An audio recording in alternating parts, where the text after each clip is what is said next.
je vais dire merci. Alors, je vais dire merci aux gens qui sont présents en ligne actuellement. Et puis, on va avoir une conférence sur les assurances.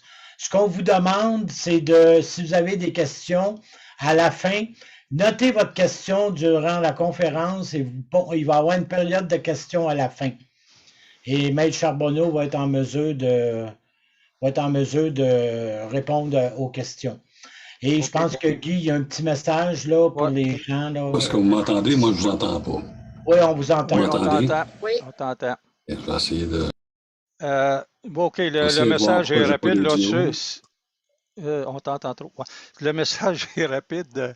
Si on enregistre la réunion en ce moment, s'il y en a qui ne veulent pas être enregistrés ou qui ne veulent pas que leur visage apparaisse, quoi qu'on va garder juste la partie audio, là, mais quand même, fermez votre écran ou votre caméra, je veux dire, ou quitter la réunion, mais je pense que c'est plus simple de fermer la caméra. Merci. Je vous laisse la parole, Mme Charbonneau. L'enregistrement va être sur le site web de Raki. Alors, ceux qui ne sont pas là, ben, ils auront la possibilité d'aller revoir cette soirée-là sur le site web de Raki.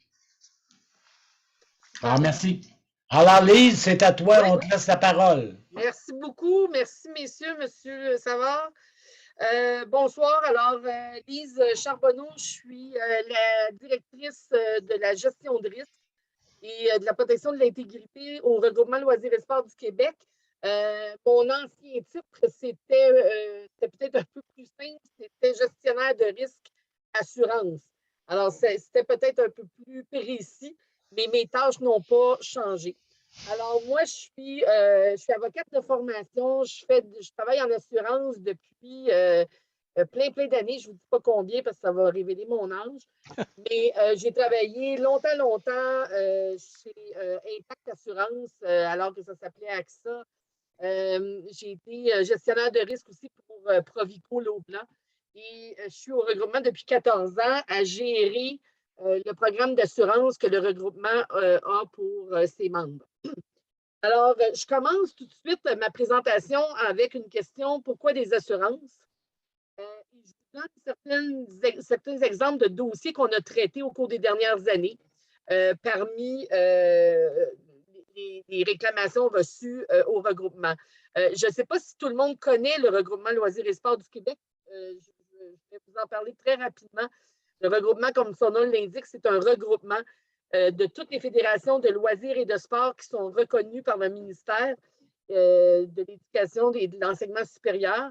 Donc, le but du regroupement, c'est d'offrir à ses membres, donc les fédés, des services de toutes sortes, notamment des services administratifs de comptabilité, d'informatique, de services juridiques et également un programme d'assurance. Alors, là, je reviens à ma diapo pour pourquoi des assurances. C'est pour généralement protéger les individus comme vos assurances automobiles, vos assurances habitation, les assurances pour des clubs, c'est pour vous protéger de toutes sortes de réclamations qui peuvent survenir. Par exemple, des allégations d'atteinte à la réputation, de diffamation. Je vous ai mis deux exemples là, où il y a un moment donné, il y a eu 20 000 de réclamés, 90 000 de réclamés. Là. On ne joue pas dans les petites ligues. Là. Souvent, les montants vont être importants. On reçoit, il y a des plaintes aussi de discrimination qui sont apportées via la Commission des droits de la personne.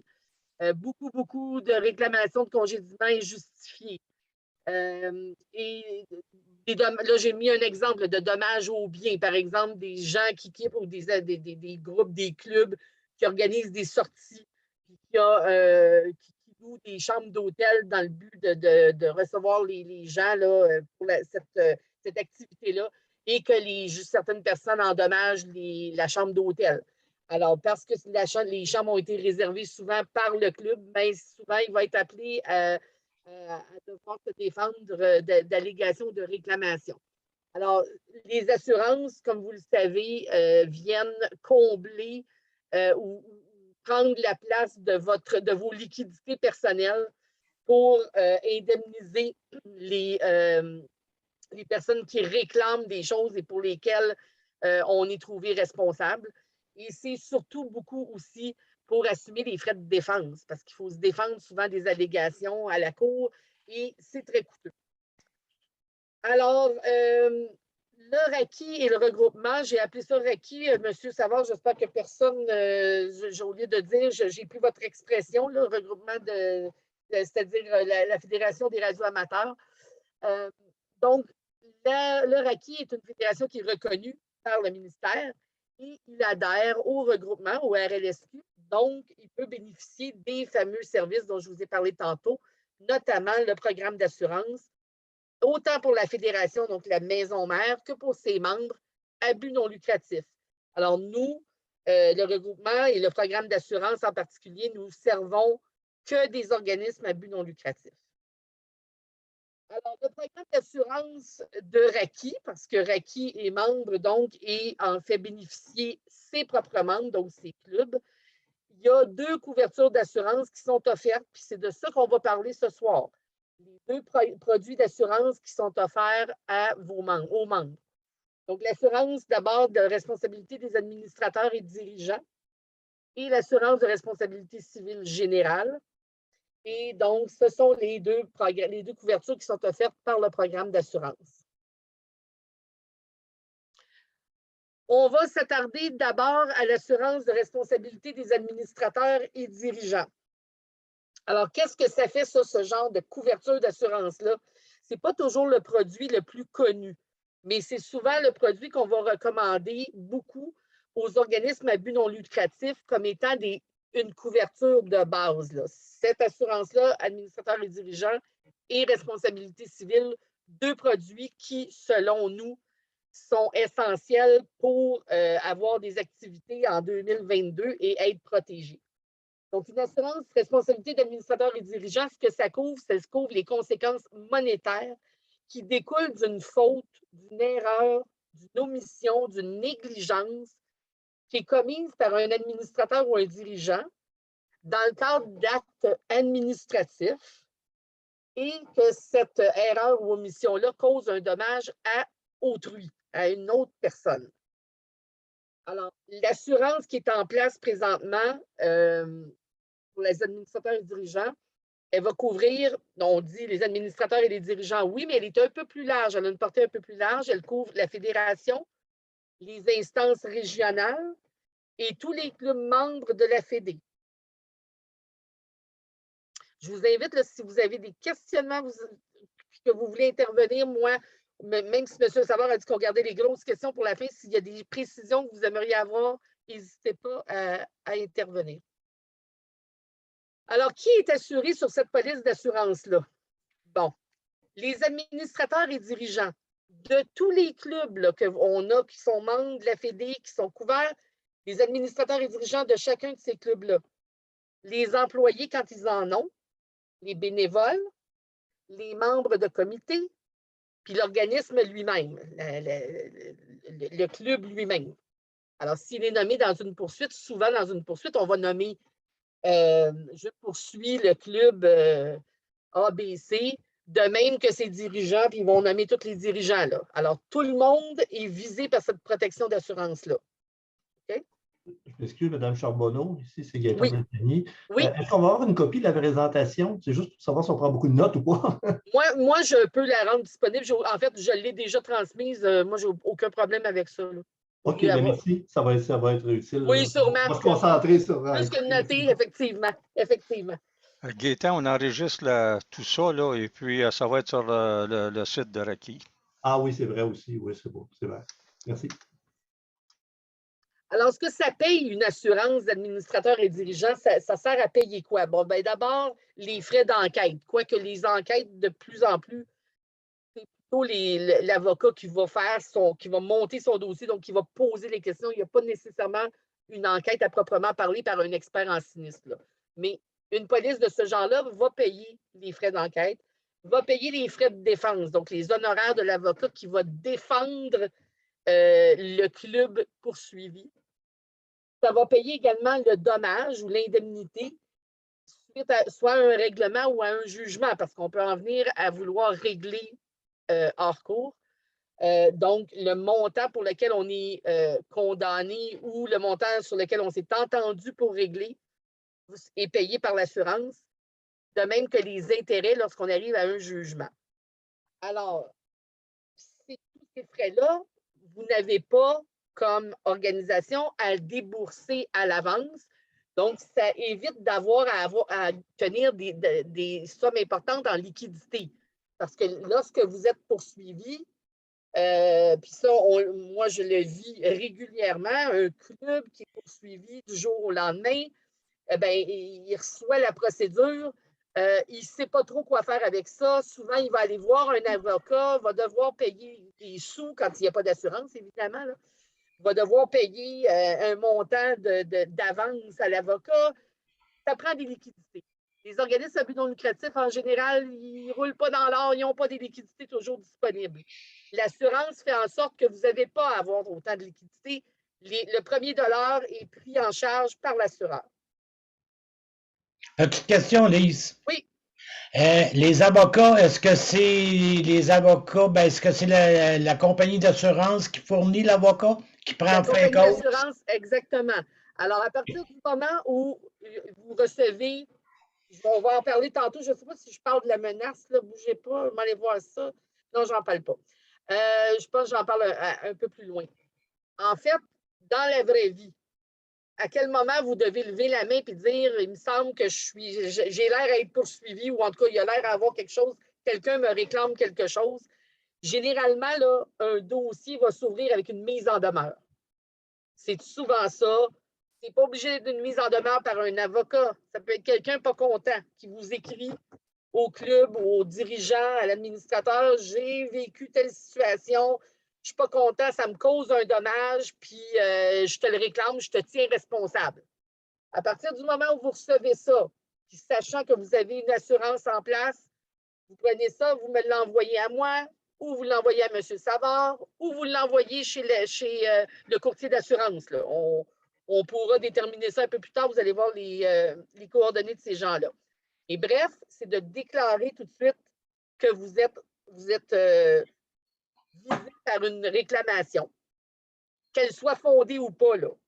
Ce n'est pas à vous de déterminer, de dire « ça, c'est pas sérieux », mais ce n'est pas à vous à faire ça. À partir du moment où quelqu'un vous met en demeure et vous réclame des sommes, des sous, vous veut vous blâmer, vous tenir responsable de quelque chose, vous le rapportez immédiatement au courtier d'assurance ou à moi, et on fait cheminer ce document-là vers l'assureur. L'assureur, à la vue des allégations qui sont contenues dans le document, va pouvoir très rapidement dire « ça m'apparaît quelque chose de couvert, ça ». Alors, l'assureur va vous confirmer qu'il va couvrir cette réclamation-là et à partir du moment où il vous déclare qu'il couvre, il prend en charge la défense de vos intérêts. Ce que ça veut dire, c'est que c'est l'assureur qui va déterminer ou qui va choisir l'avocat qui va défendre vos intérêts. Je ne vous cacherai pas que c'est très souvent le service juridique du regroupement qui défend vos intérêts là-dedans parce qu'ils en font énormément. Et l'assureur connaît bien notre service juridique et lui assigne plusieurs dossiers. Alors, vous êtes pris par la main, littéralement. Et évidemment, la suite des choses, il y a des rencontres qui se font avec l'avocat qui est assigné et les personnes qui sont visées par la réclamation. Il n'est pas obligé d'avoir une poursuite à la cour. Là. Une mise en demeure suffit. Parce que souvent, au niveau de la mise en demeure, on peut faire des choses. L'avocat peut intervenir rapidement, voir ce qu'on peut faire. On a souvent eu des problématiques où les gens attendaient vraiment d'avoir une poursuite entre les mains. Il y avait la mise en demeure depuis 2 ans, puis ils ont dormi dessus parce que pour eux, ce n'était pas important. Là, une journée, il arrive le huissier à la porte avec la poursuite. Là. Et là, l'assureur va dire, est-ce que j'aurais pu régler quelque chose, moi, dans l'intervalle? Peut-être que dans la mise en demeure, il réclamait 10 000, puis quand on reçoit la poursuite, c'est rendu à 100 000. Alors, c'est pour ça là, que c'est important de rapporter dès que vous êtes mis au courant d'une possibilité de poursuite, d'une menace quelconque, ça peut même être verbal. on vous laisse un petit peu juger ça. Là. Quand c'est verbal, souvent, c'est moins. On va demander à ce que ça soit mis par écrit. Là. Ça fait un peu plus sérieux, solide, mais il est déjà arrivé des cas où on nous a simplement envoyé un avis en disant Monsieur un tel m'a rencontré sur la rue et il m'a dit qu'il était me poursuivre. Ça peut constituer un avis, ça. OK? Fait que l'important, donc, c'est bel et bien de rapporter rapidement à l'assureur dès qu'il y a une menace de poursuite quelconque, puis vous êtes pris en charge à partir du moment où c'est déclaré couvert. J'ai une petite question. Allez-y. J'aurais une petite question, puis ça couvre l'aspect dans lequel le club ou un de ses dirigeants serait directement visé. Qu'est-ce qu'il y en est par une menace? Qu'est-ce qu'il y en est quand que le club ou un de ses dirigeants, à travers ses fonctions, aurait voulu ou voudrait intenter une poursuite contre quelqu'un contre diffamation dans le cadre de ses activités? Nous, on a vécu une situation il y a 1 an où ce s'est passé très, très près de se produire. Donc, je voudrais savoir si on est juste couvert quand on se fait attaquer ou, mettons, vous comprenez mon point? Oui, tout à fait. C'est une très bonne question. C'est important de comprendre qu'une assurance de responsabilité civile des administrateurs, c'est une protection d'assurance lorsque les administrateurs sont poursuivis. Ce n'est pas une assurance qui vous finance pour poursuivre quelqu'un d'autre. OK? Et il faut faire attention parce que dans notre police d'assurance, les participants sont couverts. Donc, si vous avez un club et les membres de votre club qui en font partie, en théorie, là, eux, ils sont couverts aussi. Oui. Alors, si quelqu'un du club, prenons votre exemple, là, je ne sais pas votre nom, monsieur, mais prenons votre exemple où pour toutes sortes de raisons, vous croyez que quelqu'un du club diffame le club. Si vous le poursuivez, vous lui envoyez une mise en demeure, cette personne-là, elle pourrait bénéficier de la police d'assurance. Oui. Elle pourrait dire hey, moi, je suis victime d'une mise, je reçois une mise en demeure, je suis un membre, je suis couvert, il va le rapporter. Alors, ça, stratégiquement, là, avant de faire ça, vous pouvez toujours communiquer avec les gens de notre service juridique là, parce qu'on a vu d'autres de même. Oui, non, nous, on a réglé le problème en mettant un code d'éthique obligatoire qui doit être adhéré. Donc, à partir de ce moment-là, nous, on a le pouvoir de pouvoir régler les problèmes. Exact. Mais c'était la seule façon qu'on est arrivé à une conclusion d'entente. Oui, puis en fait, là, c'est parce que le Code civil aussi, là, on déborde un peu, mais la relation d'un membre avec le club, le membre, là, en vertu des règlements généraux d'un club, puis là, ce serait intéressant que vous ayez des beaux règlements généraux qui contiendraient une petite clause comme ça. Là. Un membre doit la loyauté à son club. Hein? Ouais, alors, le membre qui commence à diffamer à tour de bras, il manque au règlement, puis là, ben, ça ouvre la porte à pouvoir le mettre de côté, là. Oui, mais de toute façon, nous, les règlements généraux demandent à ce que le code d'éthique soit adhéré et suivi. Sans quoi le membre peut être. En tout cas, c'est vrai qu'on déborde, mais c'est parce qu'en fait, ma question était issue du fait que dans les assurances personnelles de domicile, etc., souvent, où on a une protection contre les poursuites. Oui. Puis on a aussi une clause ou un certain montant qui est alloué quand nous-mêmes, on veut faire des actions judiciaires. Fait que je voulais savoir si. C'est pas la même chose au niveau des. On est dans la catégorie des assurances dites commerciales. C'est pas la même chose, mais votre question était très pertinente. Merci beaucoup. C'est moi qui vous remercie. Est-ce qu'il y a d'autres questions rapides ou je vais avec les exemples de réclamation? Alors, j'en ai mis 3. Là, il y a des. Avec vous, c'est sûr que j'ai jamais vu de réclamation. Ça fait que il a fallu que j'utilise la créativité, mais bref, le conseil d'administration d'un club refuse de renouveler l'inscription d'un membre prétextant que son comportement est intempestif. Le membre conteste cette décision et demande par voie judiciaire qu'on le réintègre. Ça, c'est des cas qu'on voit ou qu'on rencontre quand même assez souvent. Le message derrière ça, si vous voulez, c'est que quand vous êtes sur le point d'expulser ou de mettre de côté un membre, le membre a des droits, puis je vous le dis, ils les font respecter très souvent. Donc, dans une situation comme celle-là, le membre qui, par voie judiciaire, prenait une procédure, ben, le conseil d'administration du club serait protégé par la police d'assurance et sa défense serait aux frais de la compagnie. Un administrateur d'un club qui est le seul employé de ce club-là, il est remercié de ses fonctions par le conseil d'administration. Il dépose une plainte à la CNESST en évoquant un congédiement injustifié. Alors, je vous dirais que sur les polices d'assurance administrateurs et dirigeants, 90% des demandes ou des réclamations sont de cette nature-là, du congédiement injustifié.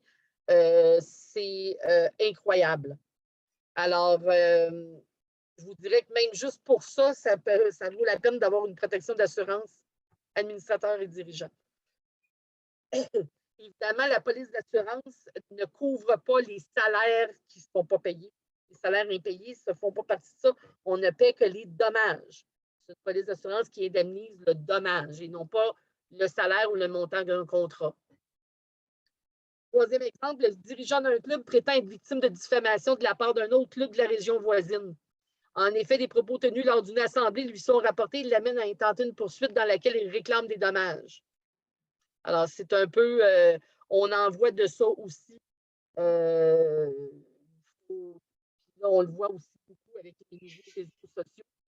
Alors, invectiver, diffamer quelqu'un via des réseaux sociaux, alors il y a des gens qui le font là, clairement avec le logo de leur club devant eux ou derrière eux ou à côté de leur nom, c'est pas une bonne idée. Mais dans un cas comme celui-là, celui qui poursuit, qui est victime, donc serait défendu par la police, par l'assureur.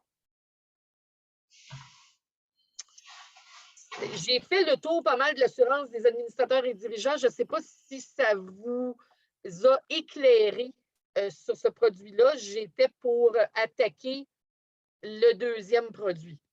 Une petite question, Ben Charbonneau. Oui. Sur le dernier exemple, à un moment donné, d'un club qui diffame un autre club, les deux clubs sont assurés par la même police d'assurance. Il n'y a pas un conflit d'intérêt par rapport à l'assureur? Celui qui va poursuivre l'autre, celui qui poursuit, il n'est pas protégé par l'assurance. Il prend son propre avocat, c'est à ses frais, oui, comme on expliquait avec M. tantôt. C'est celui qui est poursuivi qui aurait le bénéfice de la protection d'assurance. OK, merci. Okay?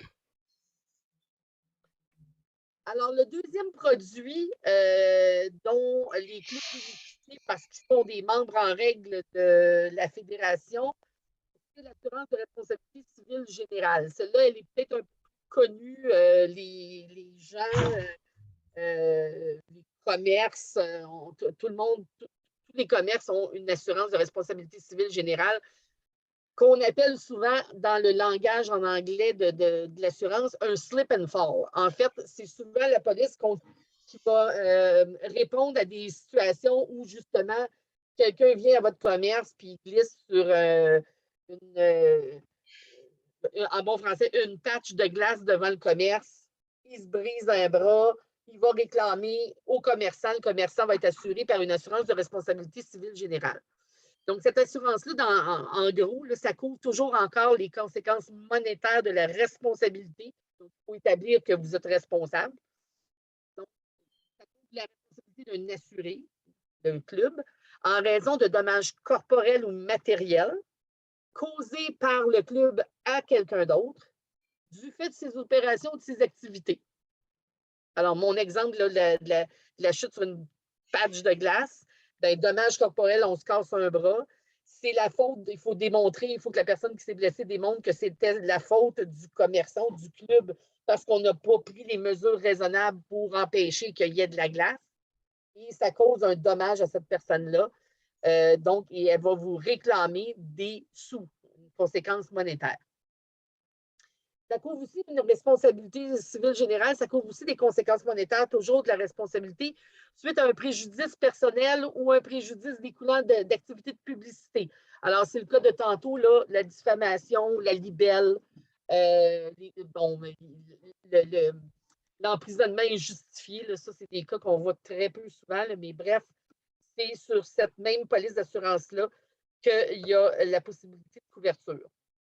Ça couvre aussi également les conséquences monétaires, toujours de la responsabilité d'un assuré en raison de dommages matériels qui sont causés par lui à des lieux qu'il loue. Alors, un club loue un local pour une assemblée. Dans le temps où, quand je donnais mes cours d'assurance, il y a quelques années, on pouvait toujours fumer. Alors, on donnait toujours l'exemple de vous louez un local, vous amenez vos gens, puis il y en a un qui fume et qui brûle le tapis. Alors, il y a un dommage au lieu loué et les propriétaires du lieu, donc des locaux, vont vous faire une réclamation parce que vous étiez ceux qui avez loué l'espace et vous avez causé un dommage. Et donc, l'assureur vous protège contre ce type de réclamation-là et va indemniser à votre nom dans la mesure où, évidemment, c'est de votre faute et que ce n'est pas fait exprès. Parce qu'évidemment, comme dans toute police d'assurance, quand on pose un geste volontaire ou intentionnel, c'est exclu. Mais des fois, par accident, on échappe la cigarette, on échappe, je ne sais pas moi, on fait un souper spaghetti, puis on échappe un chaudron d'eau bouillante, puis on endommage le plancher de bois franc. C'est un accident. Et à ce moment-là, l'assureur va indemniser le propriétaire pour le dommage causé. Je ne vois plus mes petites feuilles. Voilà. Qui est assuré, encore une fois, sur ce type d'assurance-là, c'est assez semblable. Bon, j'ai oublié d'enlever mes joueurs entraîneurs officiels. Excusez-moi, je ne l'ai pas vu. Qui est assuré, donc l'organisme ou le club, les employés, les administrateurs, les dirigeants, qui peuvent eux aussi causer un dommage, une blessure corporelle ou un dommage matériel à quelqu'un d'autre, les bénévoles, les membres de comité et vos propres membres, les membres du club lui-même. Et évidemment, on pourrait rajouter, l'organisme, je l'ai mentionné, c'est vrai. Alors, excusez-moi pour ce petit bout-là, parce que j'ai souvent la même diapo que je mets pour ce petit bout-là. Madame Archambault. Charbonneau, oui. Charbonneau, excusez-moi. Vous êtes dans le vif du sujet qui concerne principalement Isidore Leblanc à Forestville. Nous, on a un site répéteur dont on est propriétaire. OK? Le club est incorporé. On est propriétaire du site, du terrain, du bâtiment et du pylône. OK? C'est vraiment notre propriété. Puis, lorsqu'on a des travaux d'entretien à faire sur notre pylône, c'est nos membres, la plupart du temps, moi-même, je grimpe dans le pylône, puis on va faire des choses comme ça, des entretiens comme ça. Là, quand vous dites que les employés, les bénévoles sont couverts, si quelqu'un... Là, je n'irai pas tout de suite sur les blessures corporelles, mais je vais aller sur les biens matériels. La personne a stationné sa voiture sur le site, et puis il y a quelque chose qui tombe du pylône, puis ça endommage sa voiture, par exemple. C'est couvert. C'est couvert? Bougez pas, là, il y a beaucoup d'éléments. La personne qui a stationné sa voiture, c'est elle qui grimpe dans le pylône pour faire les réparations? Non. Non, mais mettons qu'on est 4-5 qui participent, puis c'est pas elle. Oui, ça serait couvert en théorie, mais moi, je vais vous dire une chose, on en voit plein de ces situations-là. Si la personne qui est là avec sa voiture, elle connaît bien les lieux, elle sait comment ça fonctionne, puis elle sait surtout qu'ils sont après faire des travaux dans le pylône, c'est peut-être pas une bonne idée de se stationner aussi près. Oui, ça, je comprends. Oui. Mais là, je fais l'avocat du diable, je vais loin. L'assureur peut... ces histoires d'automobile-là, c'est toujours un petit peu plus délicat. Mais votre exemple est très bon. Quelqu'un de vos gens qui grimpent dans la structure, c'est votre pylône, vous faites des travaux dessus, puis par accident, tombe un morceau qui endommage quelque chose ou qui tombe sur la tête de quelqu'un. Effectivement, on est dans un cas, une situation couverte, à mon avis. Puis quand je vous dis couvert, c'est toujours sous réserve des faits particuliers, là, mais en général, c'est couvert. Donc, on va assumer la défense des intérêts de celui qui a échappé le morceau qui est tombé à terre. Là.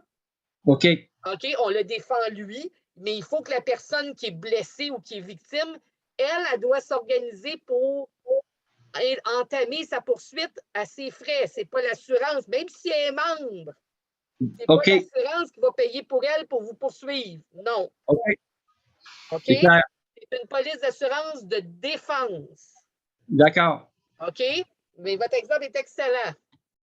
OK. Ça va. Pour ça va. Je peux-tu continuer? Il y a une autre question? Notre pylône, il tombe. Oui. La ligne Hydro-Québec n'est pas très loin. Il l'endommage.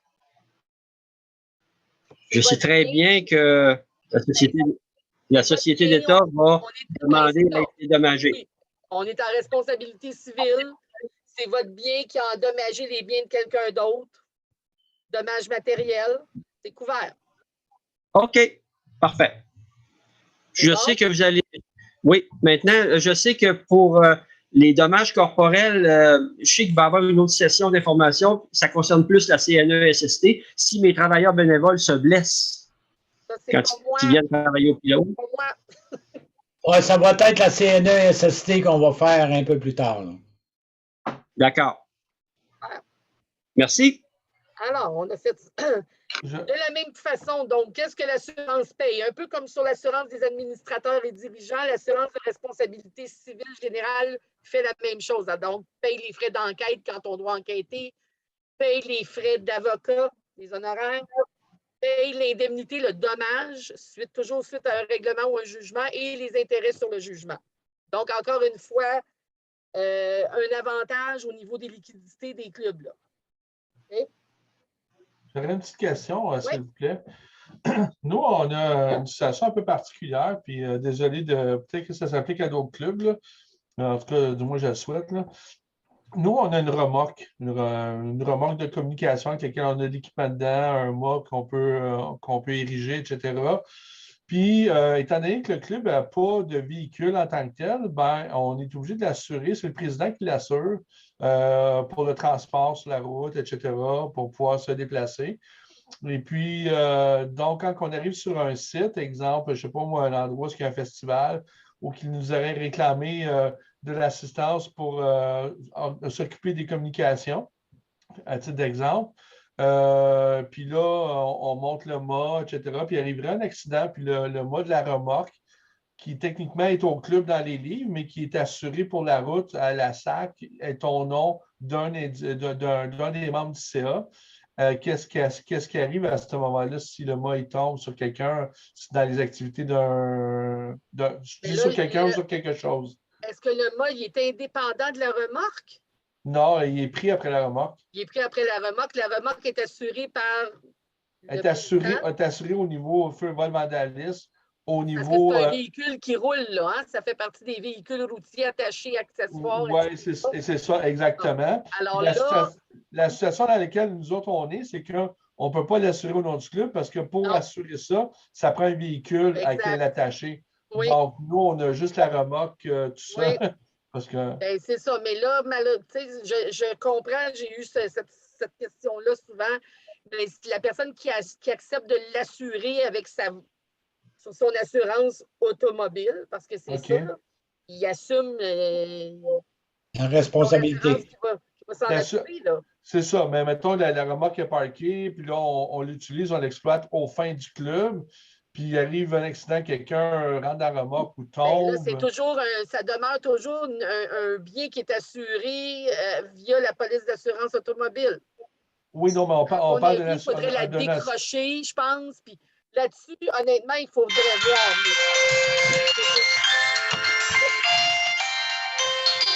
Oui, c'est un petit peu violent. Non, mais dans le fond, OK, on comprend que, mais là, lorsqu'elle est décrochée puis qu'elle est stationnée puis qu'elle est toute enveloppée au nom du club, on voit que c'est au club, etc. À mon avis, là, puis là, je ne peux pas vous le jurer. À mon avis, à partir du moment où on la décrocherait de l'auto, puis que là, elle serait installée sur le terrain, puis qu'elle appartient effectivement au club, à mon avis, là, on pourrait peut-être être dans une situation différente. C'est un bien qui est installé là, il n'est pas roulant, bon. Non, c'est ça, excusez-moi, Maître Charbonneau, parce que je me suis peut-être mal exprimé, mais lorsqu'on arrive dans un lieu quelconque où on fait une opération, la remorque est effectivement décrochée, est installée, est déployée, on monte le mât, on attache tout toute la bastringue, là. Et puis là, elle est opérée par le club à ce moment-là. À ce moment-là, si c'est le mât tombe puis endommage, c'est comme l'exemple de tantôt, c'est un des biens du club qui cause un dommage à autrui. À mon avis, je pense qu'on pourrait essayer de le rapporter sur la police d'assurance responsabilité civile. Donc, j'imagine que ça doit être, faudrait être documenté correctement dans les minutes du club, comme quoi que la situation de la remorque appartient bel et bien au club, mais pour des conditions légales au niveau de la SAC, on doit l'assurer. Puis, vu qu'il n'y a pas de véhicule au niveau du club, on doit l'accrocher systématiquement à un individu. Donc, dans ce cas-ci, c'est le président. Et puis, que lui en prend la charge au niveau de l'assurance pour le roulant. Et puis, le club le rembourse à chaque année de toute façon pour ça. Là.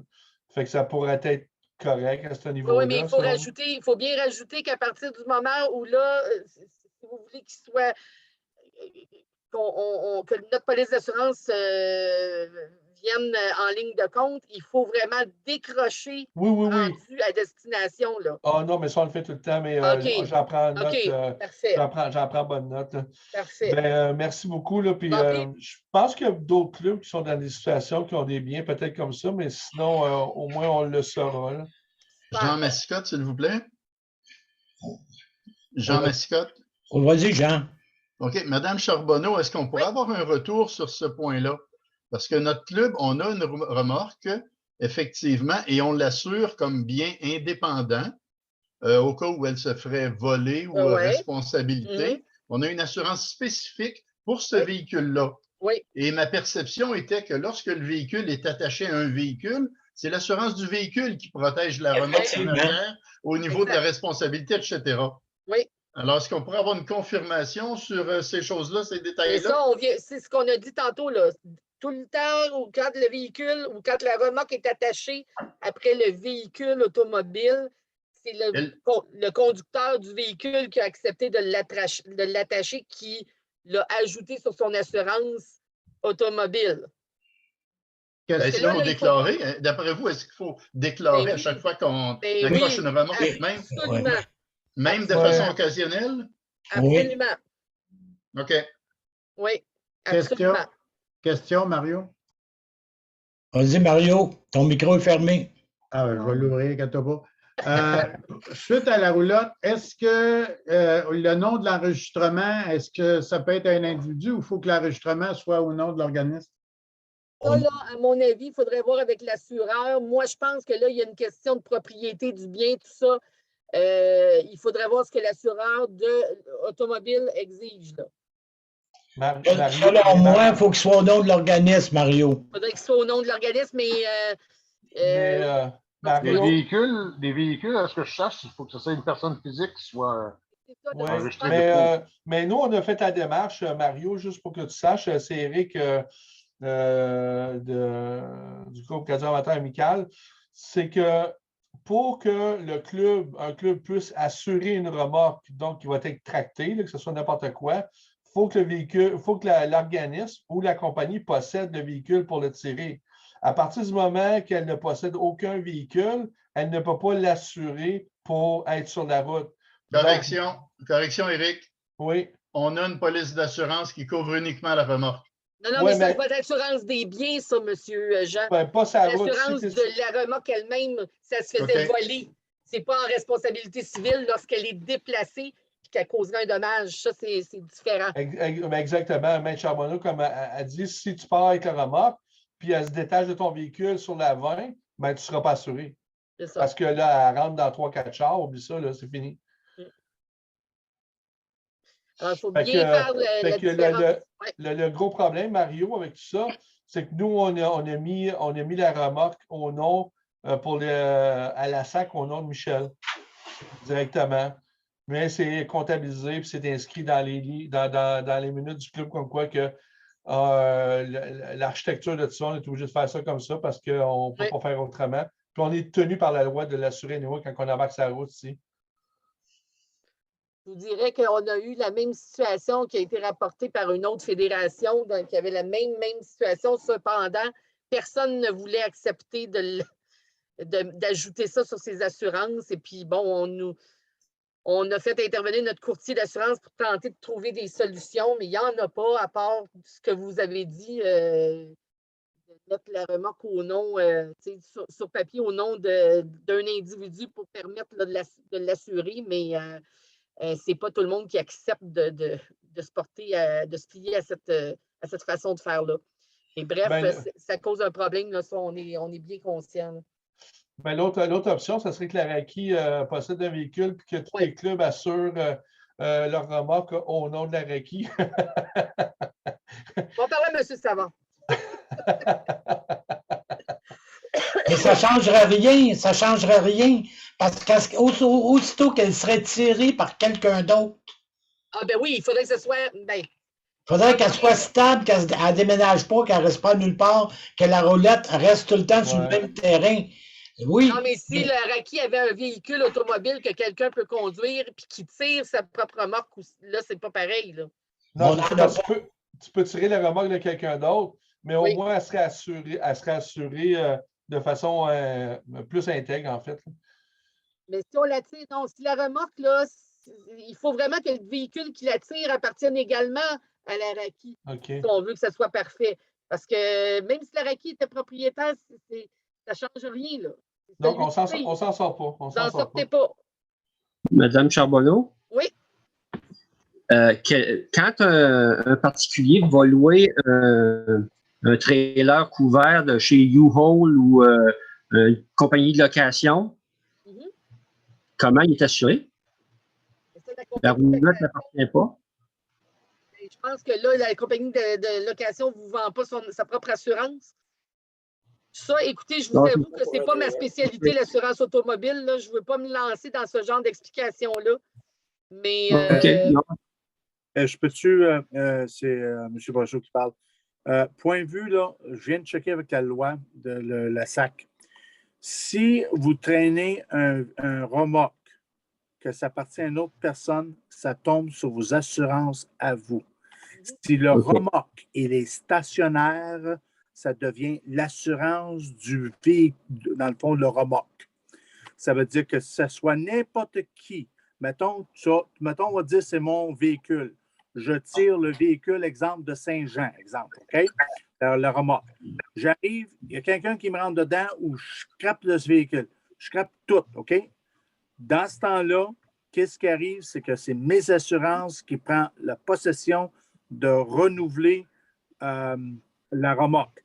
Les équipements dans le véhicule, dans le remorque, ça, c'est une autre chose parce que ça devient une assurance à part. Parce que vos radios dans le véhicule, ou pas dans le véhicule, ou dans le remorque, la façon que quand j'avais mon véhicule, qui avait toutes mes radios dedans, ça ne tombe pas sur l'assurance de l'auto. Ça tombe sur l'assurance de la maison, l'habitation. Il faut faire bien attention à la façon qu'on se déroule avec ça. Même si RAQI aurait un véhicule, qu'on louerait le véhicule, on n'a pas le choix.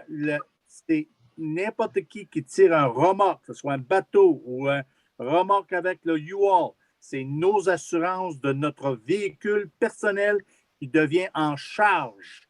Aussitôt qu'on le dépine, excuse mon expression, c'est que là, ça devient l'assurance du propriétaire. De RAQI, pas de RAQI, de notre groupe à nous autres. C'est comme ça que moi, je l'interprète, la façon que je lis bien comme il faut. Je sais, je donne assez de constats que cette procédure-là, je la connais, celle-là.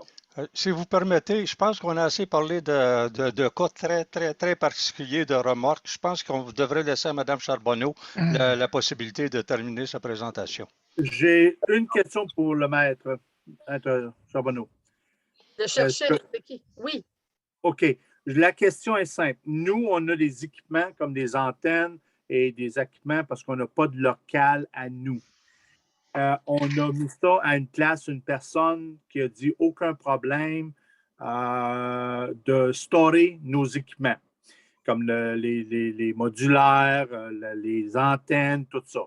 Si, mettons, il arrive un vol, est-ce que c'est-tu l'assurance de RAQI qui prend over ou c'est l'assurance du personne qui a l'équipement chez lui?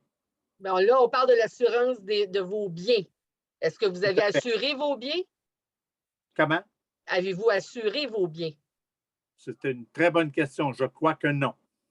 Alors, vous n'avez pas d'assurance. Tout à fait. Vous pourriez, puis l'assurance dont on parle aujourd'hui, il y avait 2 produits, administrateur et dirigeant, responsabilité civile.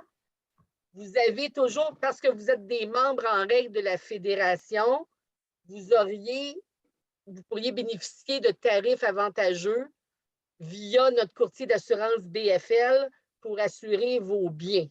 OK. Ça, tous les ans, on envoie au renouvellement, je pense que le courtier d'assurance envoie des communications aux fédérations pour leur rappeler s'il y a des membres qui sont intéressés des clubs d'avoir une assurance pour leurs biens.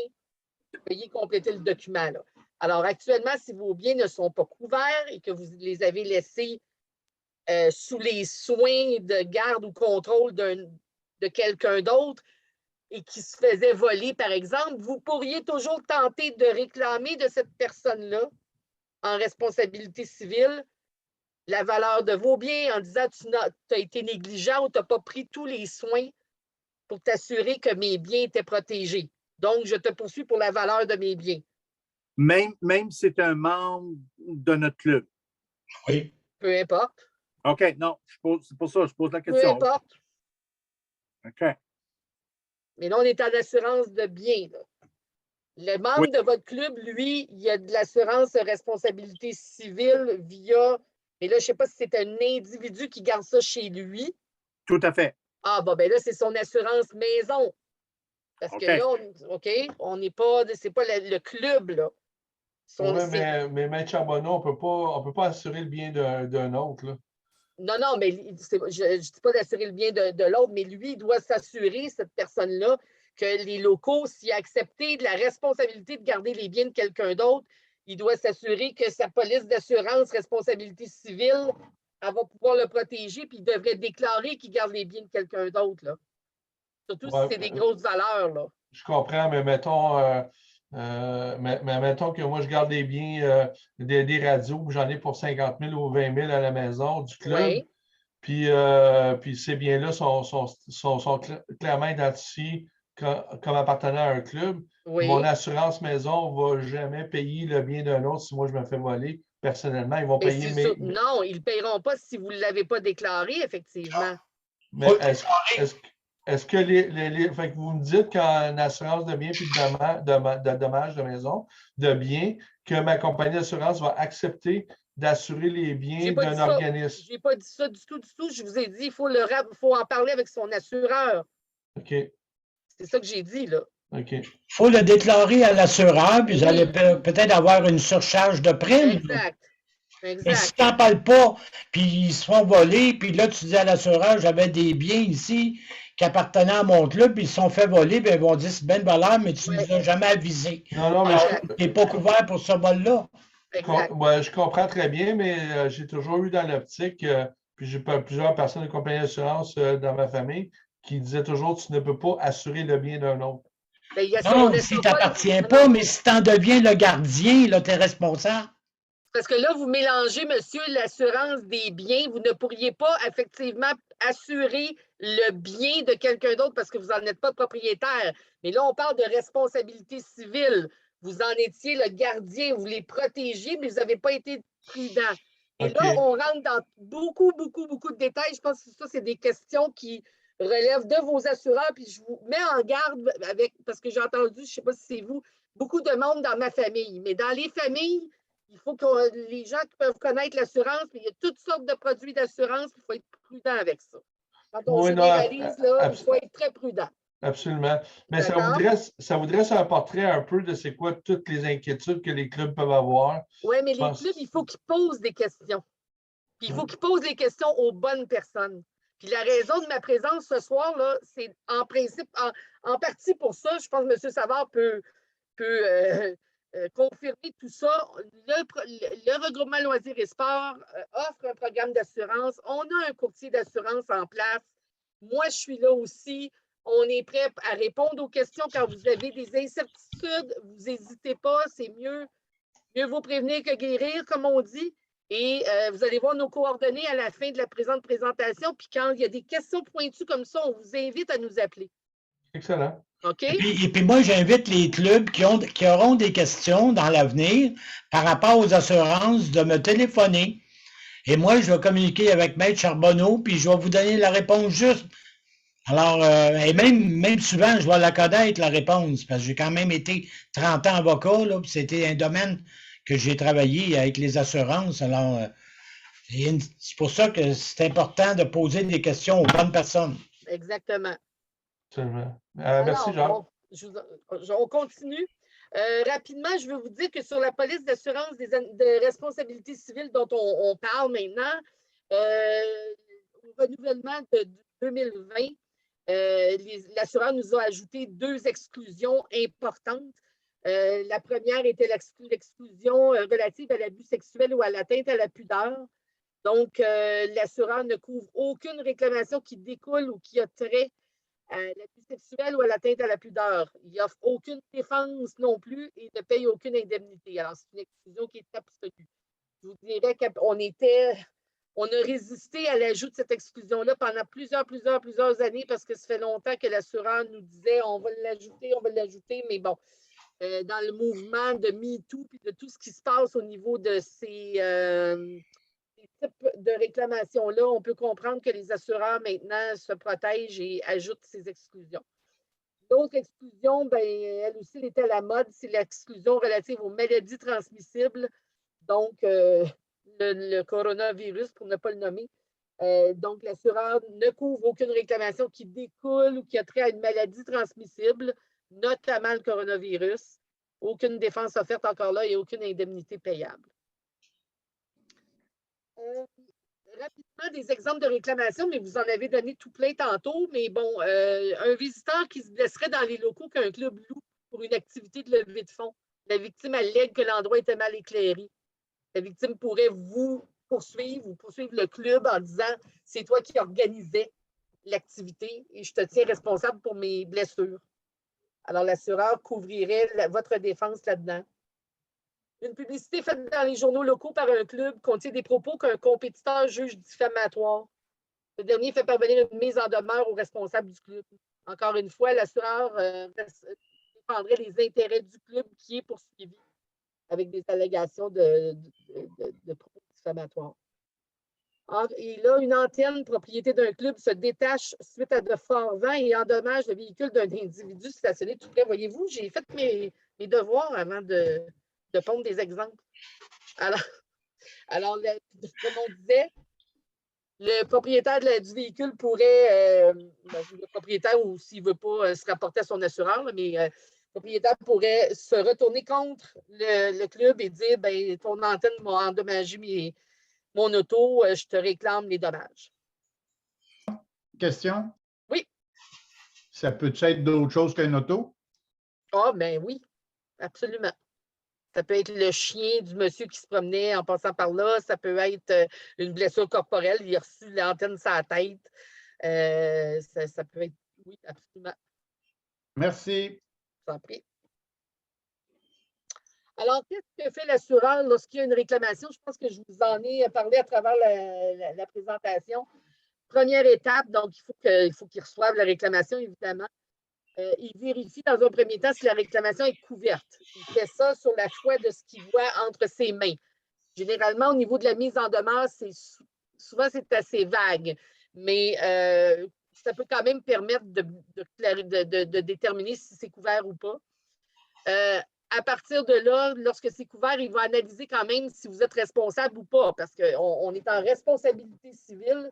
L'important, c'est de savoir si l'assuré est vraiment responsable du dommage qui a été causé. Okay? Ensuite, lorsqu'il s'est prononcé sur la responsabilité, il va assumer évidemment la défense. En fait, il ne se prononce pas nécessairement sa responsabilité avant ou après, là, mais il assume la défense de son assuré et il assigne un avocat. Je vous l'ai dit tantôt, à partir du $1er, ce n'est pas au club ou aux personnes de l'assumer, mais bien à l'assureur. Et évidemment, il va indemniser la victime si l'assuré est responsable effectivement du dommage qui a été subi par cette victime-là.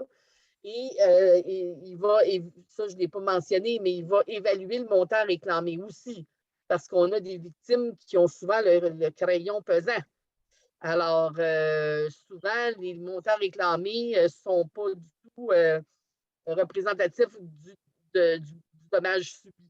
Alors, l'assureur fait l'exercice d'analyser la valeur de la réclamation, négocie très souvent aussi et émettra le paiement ou l'indemnité à la victime s'il y a lieu.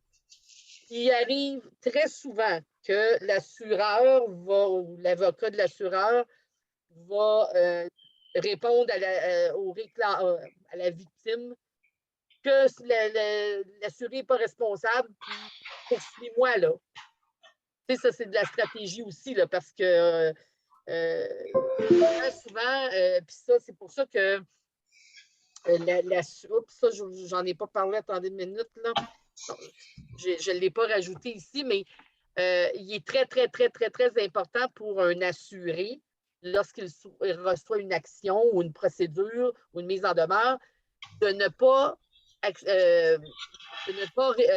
j'entends beaucoup de bruit, je ne sais pas s'il y a quelqu'un qui a le micro ouvert, de ne pas accepter la responsabilité. Ce n'est pas parce que vous recevez une mise en demeure que vous devez dire « Hey, c'est vrai, je m'excuse, c'est moi qui est responsable, puis je vais envoyer ça à ma compagnie d'assurance, puis ils vont me payer. » Alors, il ne faut jamais, jamais, jamais admettre sa responsabilité, là. OK? Ça, c'est hyper important. Alors, vous pouvez... Puis souvent, ce qui arrive, c'est quand les gens se connaissent bien, ils peuvent avoir tendance à dire « Écoute, inquiète-toi pas, je vais amener ça à mes assureurs, puis ils vont te payer. » Il ne faut pas dire ça. OK? Alors, tant et aussi longtemps que l'assureur ne s'est pas prononcé sur votre responsabilité, vous ne dites rien.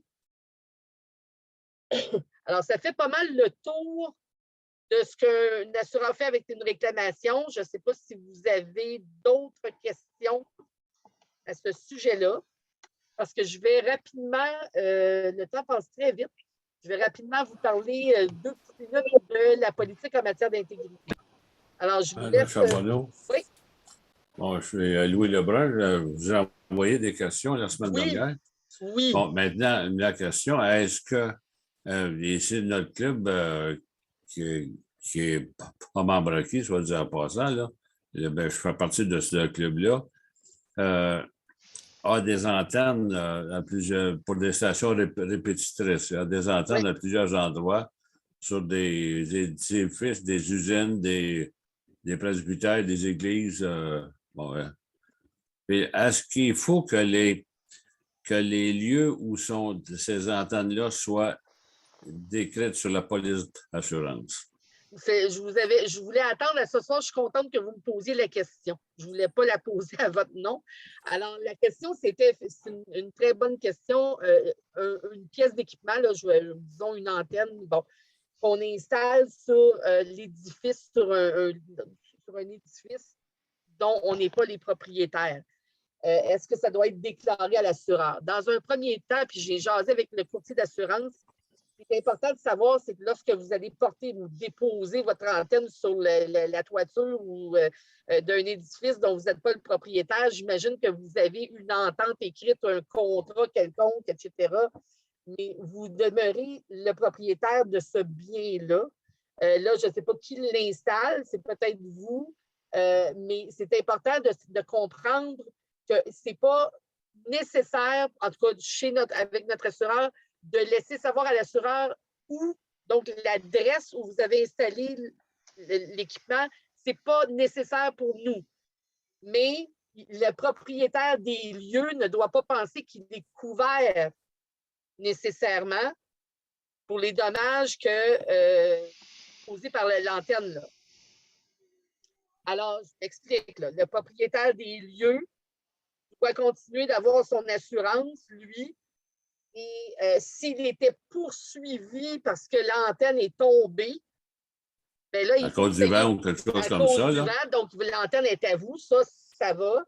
Et si lui était poursuivi en même temps, idéalement, il aurait fallu qu'il se fasse ajouter sur votre police d'assurance comme étant un assuré additionnel.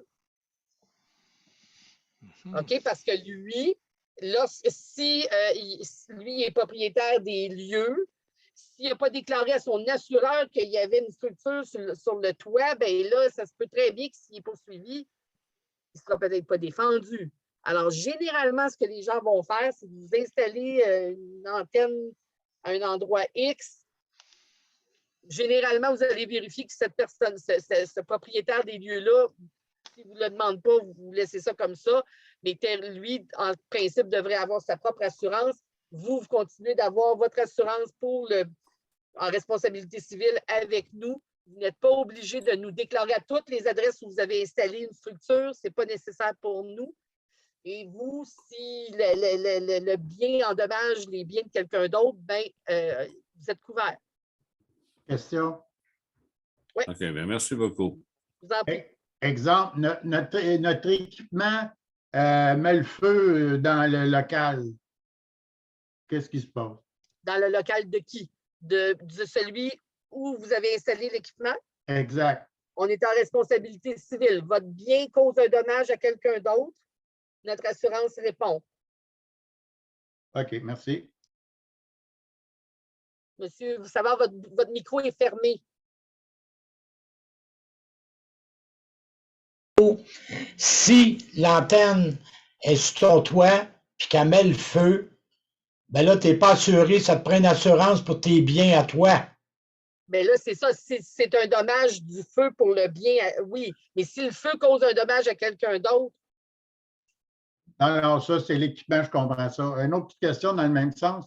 Si la foudre tombe sur nos antennes et elle met le feu dans le local. Il faudrait que j'aille lire votre police d'assurance. Je vois ça, là. Parce qu'il y a des exclusions foudre et des bébelles du genre. Là. Ça, là-dessus, je ne peux pas m'avancer. Selon moi, Mario, tu n'es pas assuré. Si ton antenne n'est pas assurée, c'est ton assurance bien. Attends une minute, là. Moi, l'équipement, je m'en sac, mais la responsabilité d'avoir mis le feu dans le local du locataire. Oui, mais là, le feu, OK, mais là, c'est la foudre. Une fois que la foudre est tombée, ça va être difficile de prouver sur quelle antenne qu'elle est tombée. Ouais. La foudre, là, c'est toujours délicat.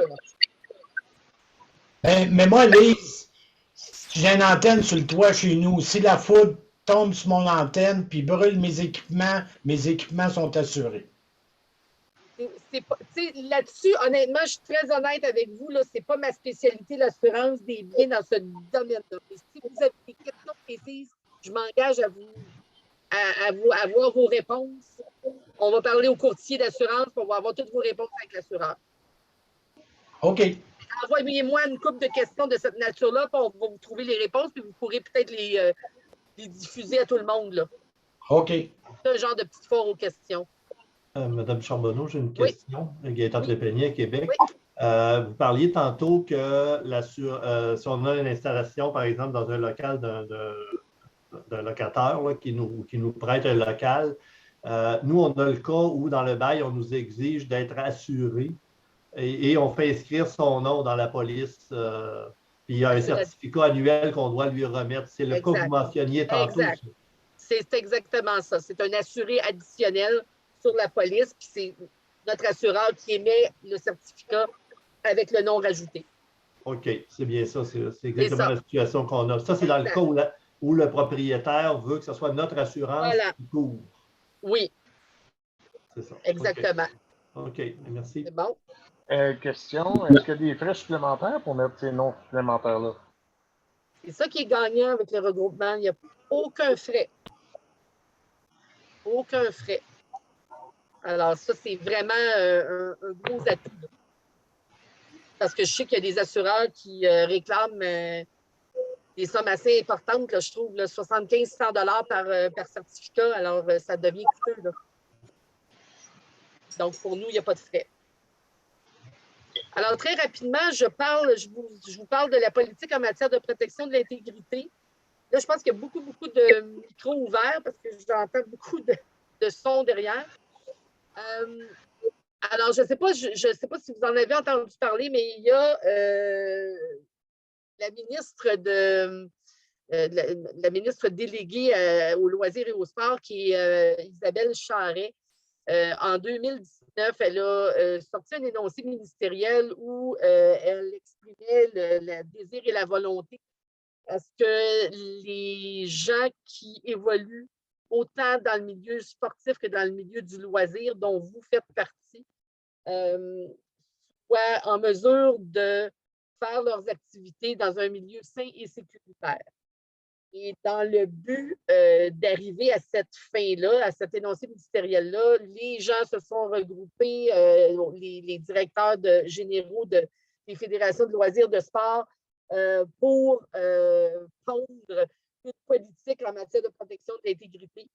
Et cette politique-là contient un mécanisme, prévoit un mécanisme de gestion des plaintes en matière d'abus, de harcèlement, de négligence ou de violence.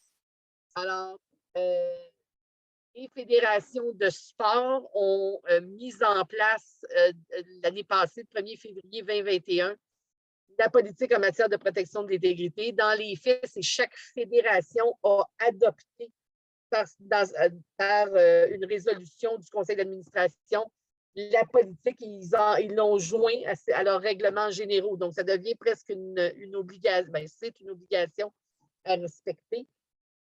Et le milieu du loisir va être sollicité sous peu par moi-même pour qu'on travaille pour la mise en place de cette politique-là. C'est un outil important qui répond à une demande, peut-être moins chez vous, mais dans le milieu du loisir, dans le milieu du sport, beaucoup aussi. Les fédérations sportives, souvent, avaient à traiter des situations embêtantes. Tu sais, je vais vous parler de ce qu'on a vu en fin de semaine, là, du basketball. Là. Les trois entraîneurs là, qui ont été arrêtés pour avoir eu des comportements bizarres.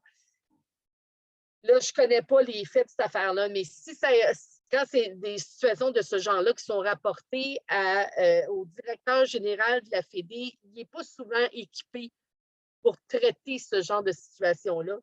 Et c'était ce que les Fédés avaient exprimé en 2019-2020, quand on a commencé à travailler ça. Ils ont dit, nous, on en a des cas de ce genre-là, harcèlement, négligence, violence. Pas toujours de nature sexuelle, là, tu sais, je donne les exemples du hockey, là, où les jeunes se font crier après, puis ils se font, bon, puis du harcèlement, bien, du harcèlement, ça peut être t'es pas fin, c'est pas toujours du sexuel, encore une fois. Et bref, sachant que les directeurs généraux ne sont pas équipés, puis même les directeurs de clubs, vous auriez à traiter une situation comme celle-là, vous n'avez ni le temps, ni l'énergie, ni les connaissances pour traiter ce genre d'affaires-là qui deviennent de plus en plus sérieuses, qu'on en voit de plus en plus souvent. Et c'est la raison pour laquelle le fameux processus indépendant a été pensé puis mis en place, qui fait en sorte que maintenant, puis vous allez le voir apparaître parce que quand on va le mettre en vigueur pour le loisir, il y a un bouton universel qui s'appelle « Je porte plainte » qui vont apparaître sur les sites Internet des fédés, des clubs.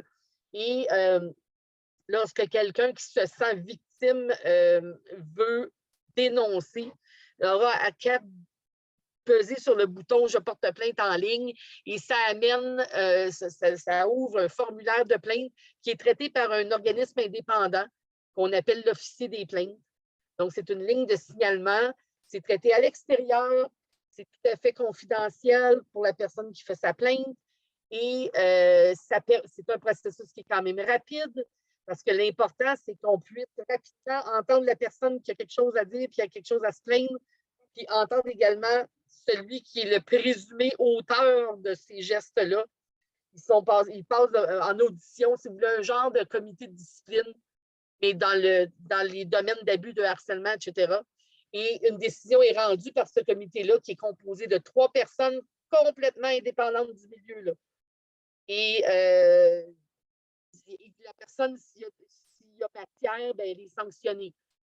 Et, depuis 1 an, là, voyez-vous, la semaine passée, je faisais une présentation justement aux fédérations sportives. Il y a quand même eu 112 plaintes. Là. Madame Charbonneau, oui. On s'entend là, que ceci ne couvre en aucun cas ce que pourrait être qualifié d'une offense criminelle. Exact. Non, pas du tout. Merci. Pas du tout. évidemment, on ne peut pas empêcher celui qui porte plainte de se retourner de côté puis d'aller faire de prendre un recours légal. Si on parle de harcèlement sexuel, bien évidemment, ce n'est pas traité du tout par la politique, c'est les corps policiers puis tout ça, là. Mais évidemment, ça n'empêche pas la victime, comme je vous dis, d'avoir un recours au niveau civil. Cependant, au niveau de notre milieu, de votre milieu, l'important, c'est de faire en sorte que celui qui a un comportement qui n'est pas approprié, mais qu'il se le fasse dire et qu'il se fasse sanctionner, autrement dit. Puis vous n'avez pas l'odieux de le faire parce que c'est un comité de 3 personnes indépendantes qui n'ont pas rapport, là. Dans notre bassin de gens qui siègent sur les comités, on a des avocats, quelques-uns, on a des gens issus du milieu du travail, des ressources humaines. On a, dans le sport, on avait quelques athlètes, anciens athlètes. Ça pourrait être n'importe qui de vous qui avait un intérêt à voir est-ce que les gens qui font des loisirs, ben, ils le fassent dans un contexte agréable. Alors, M. Hull, vous pourriez très bien être un membre qui lève la main et qui dit « Moi, j'aimerais ça siéger, puis je vous ferai entendre des cas de pétanque, puis je vous ferai entendre des cas de baseball. » Comprenez-vous, c'est monsieur et madame tout le monde avec le gros bon sens qui vient écouter 2 personnes qui s'expriment et qui disent « Voici ce que j'ai vécu, puis ça n'a pas d'allure. » Alors, c'est un peu ça, la politique. Moi, évidemment, j'en suis la directrice, c'est-à-dire que je chapeaute le haut, je ne suis au courant de rien parce que c'est confidentiel, mais j'ai le mandat de la faire appliquer. Je l'ai fait avec le sport, ça s'est super bien passé, puis vous allez en entendre parler bientôt pour le loisir. On vous donne un clé en main, tout est préparé, puis on encourage les gens à mettre le bouton « Je porte plainte ». C'est juste dans l'intérêt de votre milieu, pour que ça se passe de bonne façon, puis que les clowns soient mis de côté pour éviter toute situation désagréable. Alors, vos questions, mais en fait, avant d'avoir vos questions, je voulais juste vous dire que j'avais sur la présentation mis les coordonnées et de moi et de Serge Roy, qui est la principale personne chez BFL Canada, qui est notre courtier, qui répond à vos questions. Comme je le disais tantôt, je vous invite là, à l'appeler. Son numéro est là, son adresse courriel est là. Vous vous présentez en disant « Je suis membre de Raki, j'ai une question pour vous. » Serge et moi, on se parle 4 fois par jour. Alors, on échange beaucoup. Il y a une équipe derrière lui aussi, alors il n'y a pas de problème. C'est très convivial. Vous n'hésitez pas, comme M. Savard a dit, et lui adresser à lui les questions aussi, il n'y a aucun problème. Puis M. Savard aussi, ici, on se répond, puis il n'y a pas de trouble. Alors, moi, ça fait fin à ce que j'avais. Je vous invite, s'il y a encore d'autres questions auxquelles je pourrais répondre, j'ai encore quelques minutes. Oui, Lise, j'aurais une question. Oui. Le programme sur l'intégrité pour les loisirs, là, il devrait être prêt quand, à peu près approximatif, dans ton échéancier? Bien, moi, là, je suis à écrire l'invitation pour vous convier à une première rencontre qui devrait être avant la fin du mois. Alors, cette première rencontre-là, ça va être adressé au directeur des fédérations de loisirs. Et on va vous présenter ce que c'est et la politique, et on va vous envoyer le texte de la politique. On va également présenter le fameux processus, le mécanisme de plainte. Alors, vous allez voir ça. On va vous présenter les gens qui font partie de l'équipe des lignes de signalement, là, qui sont l'officier des plaintes, en fait. Et donc, ça, c'est dans les 2 prochaines semaines, je vous dirais, 2-3 prochaines semaines. Ensuite, bien évidemment, vous retournez dans avec vos conseils d'administration, vous en jasez un peu. Et puis, l'idée, c'est d'accepter ou d'adopter la politique. Elle est la même, elle est uniforme pour tout le monde. Tout le monde, le loisir du sport, c'est la même politique. Elle a été acceptée par le ministère. Alors, vous n'avez aucune démarche à faire à ce niveau-là non plus. À partir du moment où c'est accepté ou c'est par résolution de votre conseil d'administration, c'est retourné au ministère et une copie à moi.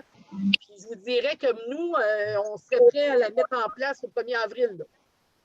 Et je ne sais pas si le ministère, je sais qu'il y avait certaines fédérations qui étaient un peu plus hésitantes au niveau de la date, là, fait que je ne sais pas là, pour ça. Je demanderais à fermer les micros parce qu'il y a beaucoup d'écho. Est-ce qu'il y avait d'autres questions? Merci, Lise, puis je voudrais t'informer qu'il y a 37 participants ce soir. Excellent, mais je suis contente.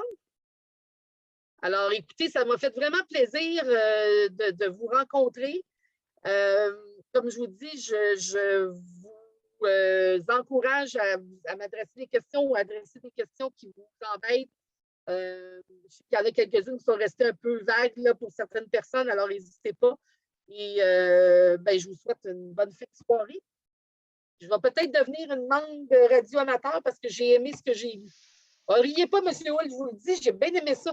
Moi, je veux être à ma retraite bientôt, là, fait que je pense que je vais me mettre à me connecter. C'est bon? Bonne soirée à tout le monde. Là. Bonne soirée. À la prochaine. Merci, bye bye. bonsoir. Merci beaucoup, M. Charbonneau. Ça a été très, très agréable et on vous remercie énormément pour cette soirée. Un plaisir. Au revoir. C'était très intéressant. Merci, bonsoir. Au revoir tout le monde. Alors, écoutez, j'espère que vous avez aimé ça, cette soirée-là, sur les assurances. La prochaine soirée, ça va être sur la CNE-SST qui va être aussi intéressante, sinon plus. Très intéressant, oui. Peux-tu rappeler la date, Jean, s'il te plaît? On n'a pas encore la date définitive. J'ai parlé avec Richard Forêt la semaine passée. Il me dit que ça serait probablement fin mars, début avril. OK, d'accord. Alors moi, je vous quitte.